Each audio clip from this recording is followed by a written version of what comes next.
Чингис хаан таны мэддэггүй баримтууд. Та Чингис хааныг зөвхөн дайчин жанжин гэж боддог уу? Тэгвэл танд зориулсан сонирхолтой баримтуудыг дэлгий. Түүний тухай бидний мэддэггүй зүйлс маш их бий. Тэмүжин хэмээх энэ эрхэм хэн байсан бэ? Түүний бага нас хэрхэн өнгөрсөн бол энэ бүхэн түүхэн нууцаар бүрхэгдсэн хിവэр байна. Чингис хаан зөвхөн дайны манлайлагч байгаагүй. Тэрээр их засаг хэмээх хууль дүрмийн цогц системийг бий болгосон. Энэ нь тухайн үеийн нийгмийг хэрхэн өөрчилсөн бэ? Чингис хаан бүх шашин шүтлгийг хүндэтгэж эрх чөлөөг нь дэмждэг байсан. Энэ нь түүний эзэнт гүрний тогтвортой байдалд хэрхэн нөлөөлсөн бэ? Монголчууд зөвхөн дайтаж байсангүй.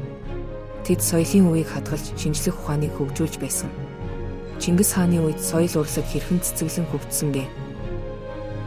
Чингис хааны тухай илүү ихийг мэдхийг хүсэж байна уу? Манай сувгийг дагаж коммент хэсэгт өөрийн бодлоо хуваалцаарай.